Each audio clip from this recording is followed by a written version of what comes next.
that felt good.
This morning we had to wake up fairly early because we've got quite a bit of distance to travel today. Today is going to be, I think, probably our biggest road day of the trip, other than, you know, the highway traveling going back to Wyoming. But today we've got a lot of gravel to travel on today, so everybody's kind of up and early this morning.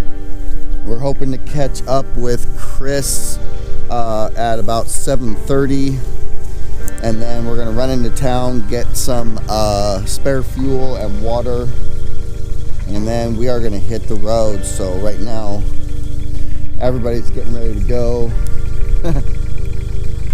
Little Scotty, he's still passed out and tired. Drew's getting the Hilux warmed up. John, I think, he's probably the most simplest of us, getting, you know, situated and ready to go. And I've already got the tent broken down, and we just did a very minimal setup last night because we knew that we were going to have to get up and go early this morning. Also, we had to get up early, and we were all really tired from tubing yesterday, so we just minimal last night. So it worked out pretty good. So we're gonna go ahead and finish getting buttoned up, and then go catch up with Chris. Real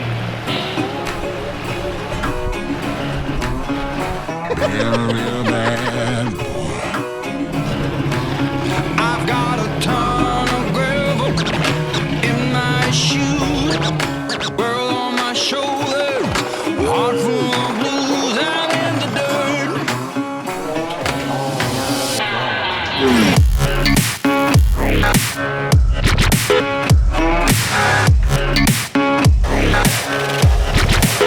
I've been a real bad boy on the town all night, starting to calm down with the morning light. I'm in the dirt.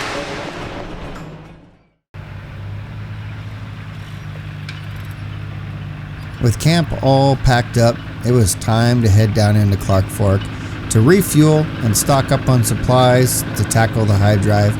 And also we needed to catch up with Chris Campbell, who was going to be joining us for this leg of the adventure.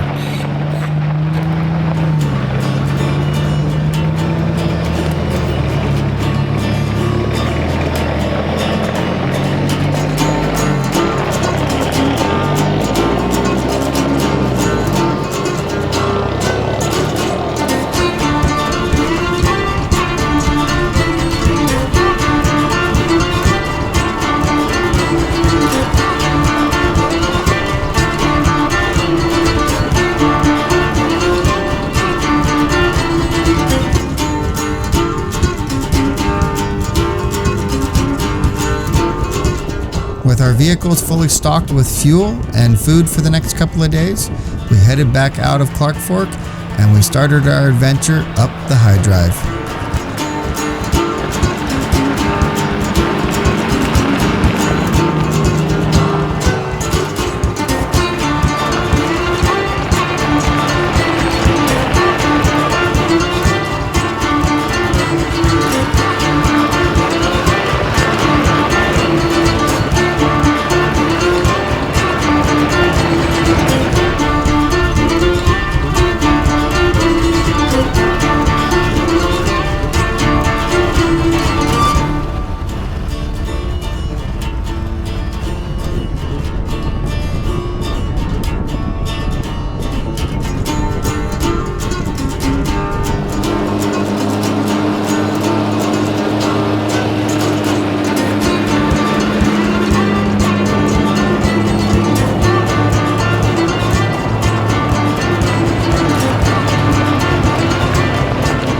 Drive consists of a network of Forest Service roads that spread out like fingers through the Coeur d'Alene forest. During the summer, these roads are quite easy to travel and usually can be done in two-wheel drive. During late fall and early spring, it does accumulate a lot of snow in this area, which makes for almost impassable traveling. And most of these roads are closed for snowmobilers in the wintertime.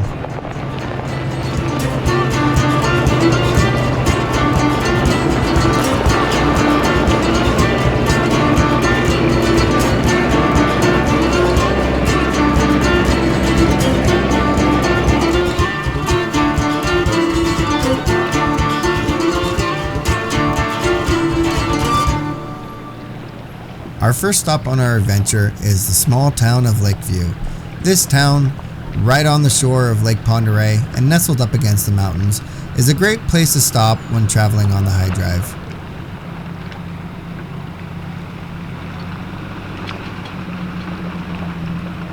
With the weather reaching almost 80 degrees today, we all kind of sat around thinking to ourselves, hey, let's have some fun and enjoy ourselves.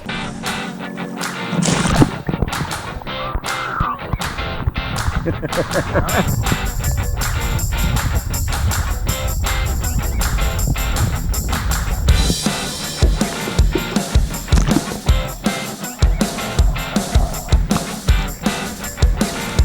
that gets shallow quick. I forgot how shallow that gets.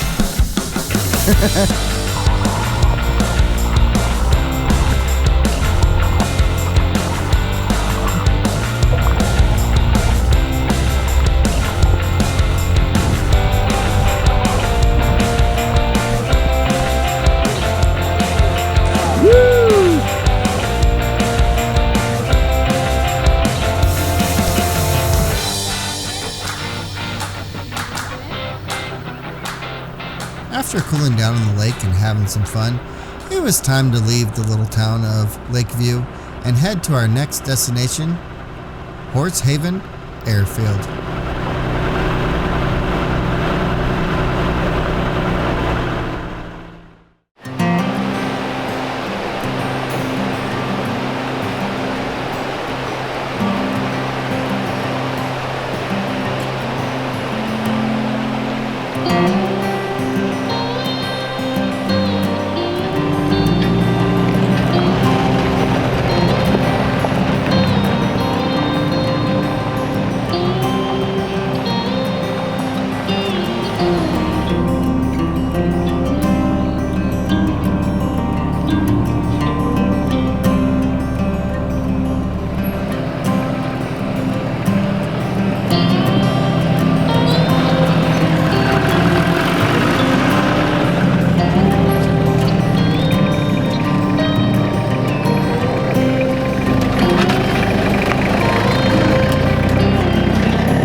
Well, we finally dropped down into Horsehaven. Now, Horsehaven has a old airstrip. I really don't think that they use it anymore, but I was told at one point in time that they built this airstrip because there was a forest fire back here, or it was for the Forest Service on practicing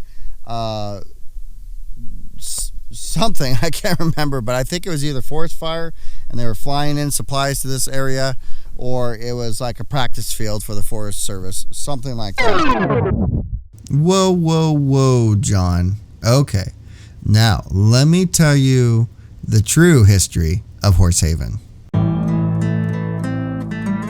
During World War II, Horsehaven Airstrip was constructed for hiding our fighter airplanes and our bombers in case of a Japanese invasion, and it allowed them to retreat their airplanes and their men to a safe location.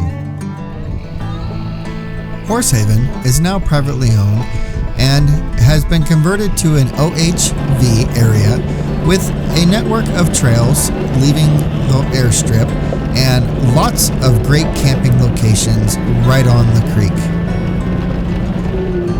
If you're ever traveling this way, I highly recommend coming to Horsehaven and spending the day playing around, or even staying the night and enjoying the area and the trails that it has to play on.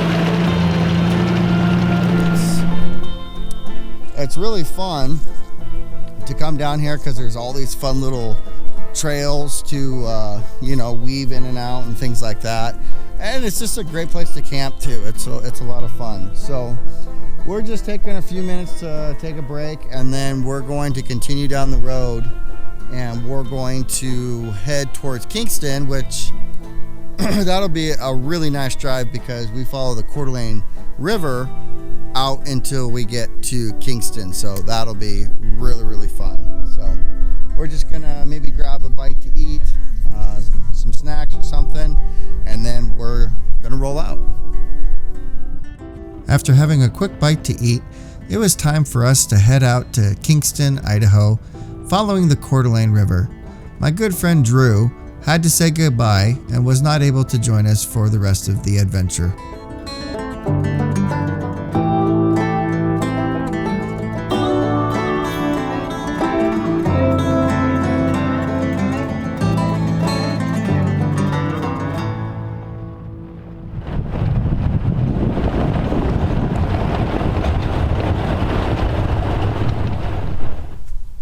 Well, we made it.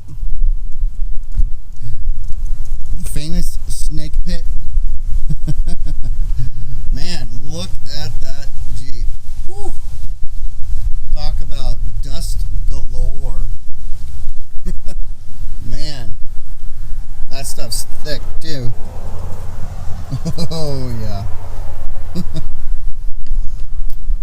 Yeah, well, I'm excited because I've had their food when they were catering for a off-road event that I was doing a long time ago, and it was really good, but I've never actually been to the restaurant to eat, so this will be exciting. Boy, your poor Jeep, she's so dusty. So how was that drive? That was the high drive. How was it, John? Good. I mean, there was a lot of dusty gravel road. Yeah. It's not a hard drive. It's very scenic, but it's just a lot of. It was really pretty, and there was spots where we got to go swim. That was really gorgeous. Yeah, down at Lakeview. That was pretty amazing. Yeah, And that's a pretty spot. I mean, that's just real quaint, and it was just all private. Seemed like we could just swim, yeah, you know, at our leisure. yeah, No crowd. yeah, Very yeah.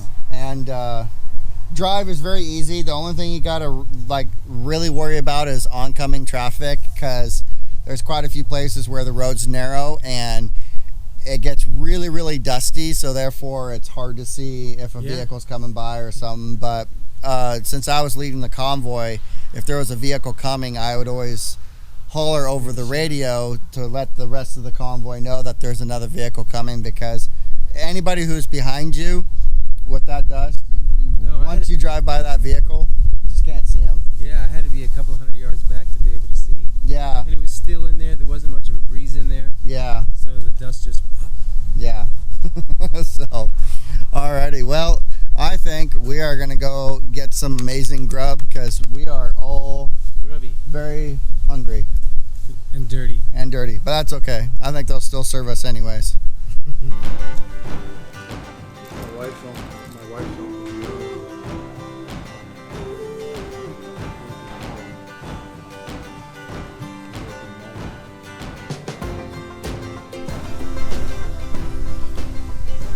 Whew. All right. Well, that was a really good meal. Well, just got done with Snake Pit, and now we are going to head to camp for the evening. And I think hopefully we can get to my campsites that I've been to before, because I am really looking forward to that. Because we will be able to camp next to a whole bunch of old mines, so I'm looking forward to that. So we're gonna get out of here and head to camp, and I will see you guys at camp. We headed out of Kingston and we started heading towards the location of camp. Now, to get to camp, we had to travel through the small town of Pinehurst, and on our way into camp, we decided to take the harder way to get to camp instead of the easy way, which at full tire pressure and sway bars connected made it a little difficult for me. But John, with a few magical touches of the buttons, he was able to drive right up the obstacle, no problem.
Well, we made it to camp just like how I remembered it. I got a squeak that I'd like you to listen to one day. I can't tell where it's coming from. So it's an old mining location, and there's still some old buildings and stuff behind the Jeep where I'm parked, and you got a creek running down through here. It's an absolutely fantastic place. We got in a little bit late. I think it's a little past 7 o'clock, so we're 7:30. So we're gonna set up camp, get the tent unfolded, and start making a fire. No skeeters tonight, unlike our last location, which, oh my gosh, it was absolutely miserable. I think I was the only one that got decent sleep there. So yeah, so we're gonna set up camp and try to enjoy ourselves, and we've got a big day tomorrow.